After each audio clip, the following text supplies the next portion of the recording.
Mineradores despejando Bitcoin. Morgan Stanley pode reacender a demanda compradora pelo ativo? As últimas novidades da guerra você também sabe nesse vídeo. Possivelmente Trump estará postergando esse período de paz sem ataque ao Irã, quem sabe até o início do mês de abril. Mas a gente começa, é claro, falando sobre essa questão dos mineradores. Mário, traz pra gente o que está acontecendo, esse despejo de fato aconteceu? Então, família, o que vem acontecendo é que, mesmo com o mercado chato, as pessoas ainda tentam plantar algum FUD para desestabilizar ainda mais o mercado das criptomoedas. Por isso que eu acho que é importante a gente abrir esse vídeo com essa notícia de que saiu recentemente, no dia de hoje mesmo, que a Marathon Digital, conhecida como Mara, uma das maiores mineradoras do mundo e até uma das mais representativas nos Estados Unidos, vendeu 15 mil bitcoins, uma venda acima de US$ 1 bilhão.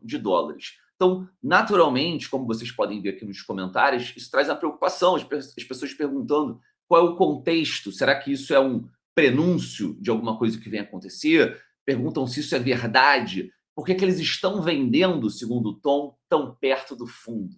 Então, são perguntas que rapidamente a gente consegue responder entendendo que a Mara, ela não é qualquer mineradora, né? Ela é uma mineradora, é uma empresa hoje, inclusive com ações na bolsa. E essa venda que ela fez, ela usou 1,1 bilhão de venda, né, de 15 mil, esses 15 mil bitcoins, para recomprar 1 bilhão em notas conversíveis com 9% de desconto. Ou seja, por mais que ela tenha comprado o Bitcoin mais caro, ela também teve alguma vantagem, digamos assim, na dinâmica do TradFi, nas finanças tradicionais. Então, cortando essa dívida em 30%, e economizando 88 milhões de dólares só em juros futuros.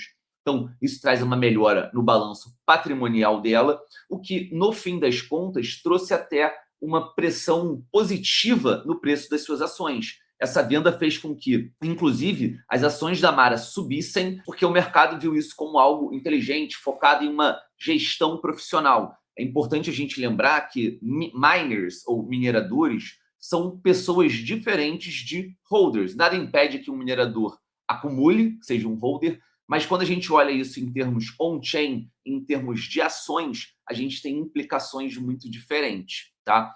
No meu último vídeo, eu mostrei para vocês o quão sensível, né, isso projetando para 2028, é a questão do custo de produção e a questão do custo de energia, ainda mais quando o Bitcoin, ou o preço do Bitcoin, ele trabalha abaixo desse nível tão importante que é o custo de produção total. Porque, reparem, o custo de energia, somente o custo da energia, está aqui embaixo em 45 mil dólares aproximadamente. Hoje, o custo de produção está em 75, outros indicadores mostram um custo até maior, em 80, 85 mil dólares. Fato é esse que, independente da fonte que você use, hoje o Bitcoin está abaixo desse preço, abaixo de qualquer fonte que traz o seu custo de produção. E, obviamente, isso já traz uma noção de prejuízo. Isso já traz uma noção de que esses mineradores eles estão minerando numa expectativa futura de que o preço do Bitcoin volte a subir. O que todos nós temos em termos de ciclo, em termos de leitura de bull run, sabendo que a gente está num bear market. Então, até aí, tudo bem. Só que quando a gente olha a representatividade disso na sua receita, na receita do minerador, essa visão muda completamente em termos de comportamento de minerador e de holder, de pessoas físicas. Repare que nessa linha branca você tem o preço do Bitcoin, que vem subindo ao longo dos anos perfeitamente. Essas sombras alaranjadas que a gente tem é a variação da representatividade desses FIIs de transações em dólares para esses mineradores, ou seja, a gente também tem quando a porcentagem, a representatividade desses FIIs em relação à receita total do minerador, quando eles sobem, que seriam essas linhas rosadas, a gente também tem um aumento em dólar da sua receita referente a essa atividade. Só que em alguns momentos, que são os momentos de bear market, a gente tem uma crescente de transações, porque o Bitcoin é mais utilizado, né? Ele está no hype. E a gente teve isso lá em 2024, mais recentemente. No momento de ápice do mercado, em 24 de abril de 2024, ou seja, muito próximo do halving do Bitcoin, você chega a um número de 26% das receitas totais dos mineradores são provenientes de FIIs de transações. Ou seja, os outros 74% são referentes à recompensa que eles ganham por resolver esses problemas matemáticos e organizar os blocos. Quando a gente pensa em recompensa, é exatamente aquela projeção de Satoshi. De 4 em 4 anos, a recompensa cai pela metade. Vamos supor, era 6, caiu para 3. Beleza, o preço do Bitcoin aumenta, não gera ali um grande problema. Só que, com o passar do tempo, o que a gente começa a perceber? Principalmente em movimentos de bear market. Se a gente for ver o presente momento, a gente tem que, em relação a transações, FIIs transacionais, os mineradores têm esse número correspondente à sua receita apenas 1%. Ou seja, 99% da receita dos mineradores hoje ela é proveniente da sua recompensa da rede, ou seja, a recompensa que cai de 4 em 4 anos, é somente isso, basicamente, que tem mantido os mineradores. E quando a gente vê que, mesmo com essa recompensa, a gente vê o preço do Bitcoin abaixo do seu custo de produção total, isso significa dizer que os mineradores estão abaixo d'água. Quem não tem fôlego precisa criar fôlego. Eu vejo como uma ação, resumindo, responsável da Mara, porque, diferente de holders de longo prazo, quando mineradores vendem em bear market, não é uma questão de mente fraca, Ah, você é mão de alface. Essa questão para eles é uma questão de sobrevivência, de manutenção no mercado. Ainda mais quando você fala de uma empresa de mineração que, inclusive, tem acionistas. Então, isso se torna mais crucial ainda. Em relação a essa venda específica, a gente vê que não tem nada de preocupante. Inclusive, o mercado ele não absorveu dessa maneira. Se a gente teve uma flutuação negativa do preço do Bitcoin recentemente, é porque realmente a gente anda numa tendência de baixa, está todo mundo esperando mais uma grande pernada do Bitcoin ter essa formação de fundo. Pelo menos é o que eu vejo ali em termos de expectativa. Mas quando você olha esses números on-chain e entende de maneira fria o que significa essa venda, me parece muito óbvio que seja necessário, visto que não se tem nenhuma outra fonte de receita a não ser essa mineração de Bitcoins já em prejuízo. Então, não vejo como um grande alarde, assim como você repara que o comportamento dos holders de longo prazo é diferente. Você pode ter holders de longo prazo que seja minerador, mas ao mesmo tempo, se você não tem essa preocupação de custo de produção, você pode já ter voltado a acumular, como a gente vê aqui já em 2026, onde holders de longo prazo voltaram a acumular, mesmo que de maneira um pouco mais discreta. A gente já não vê esse grupo de pessoas despejando o Bitcoin, como a gente está vendo, por exemplo, que a Mara fez agora. Então, é uma coisa muito importante, uma diferença muito importante desses papéis também de grande representatividade na economia do Bitcoin.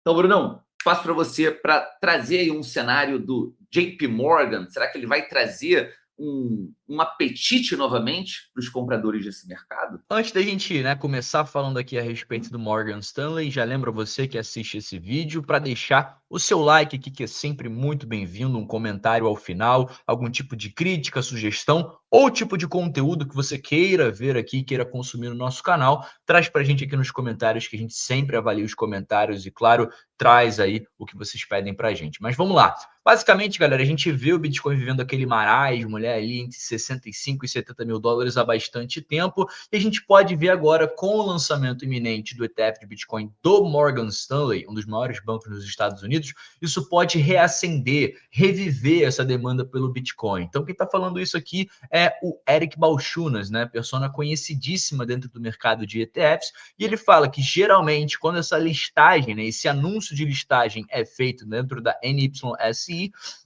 geralmente isso indica que um lançamento está iminente. Então, esse lançamento por parte do ETF do Morgan Stanley acontecendo, isso na verdade pode ser um grande poder de distribuição, Então, hoje eles administram mais de 6,2 trilhões de ativos e, claro, tem um alcance gigantesco de clientes. Eles têm uma representatividade enorme dentro de Wall Street e, naturalmente, traria uma velocidade nesse processo de expansão do smart money e do dinheiro institucional para dentro do Bitcoin, para dentro do ETF Spot. Então, naturalmente, poderia reacender essa demanda que nós vimos lá atrás com os primeiros ETFs, principalmente da BlackRock sendo lançado novamente. Então, é como se uma segunda grande onda dos ETFs, do interesse pelos ETFs do Bitcoin, acontecesse agora no momento desse lançamento. Bom, fazendo uma rápida pausa nesse vídeo, antes de eu entrar no último tema, que é o tema macro, eu lembro a você aqui sobre o nosso parceiro oficial do canal, a Bybit, que você nesse momento tem uma campanha para usufruir e receber cerca de 150 reais aqui de bônus.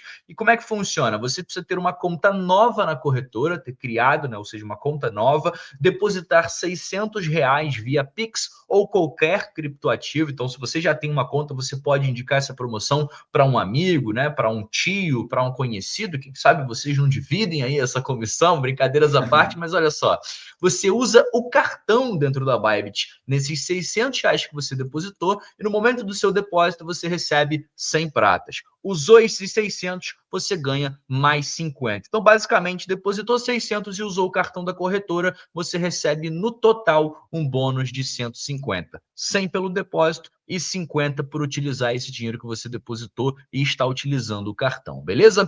Mas dando continuidade, fazendo uma breve recapitulação dessa semana, a linha do conflito nesse momento, a linha do tempo, na verdade, foi o seguinte: segunda-feira a gente viu um respiro, uma calmaria, petróleo recuando, sensação de alívio no momento que o Trump anunciou uma pausa de 5 dias nos ataques. Na quarta-feira, ontem, os Estados Unidos propôs um acordo de paz e fim do conflito. O Irã rejeitou isso, eu, inclusive trouxe um vídeo aqui no canal tratando a respeito disso, onde eles apresentavam algumas condições rigorosas para que eles aceitassem essa proposta de paz. O clima, então, voltou a ficar tenso na medida que quinta-feira chegamos aqui e não temos qualquer tipo de indício que esse prazo será prorrogado e que não veremos ataques aí por parte dos Estados Unidos ao Irã. Então, basicamente, esse prazo para a reabertura do estreito está se esgotando, essa relação entre eles não está chegando a lugar nenhum, não temos qualquer tipo de acordo, e aí, é claro, a gente tem o risco da escalada do conflito. Acontece que,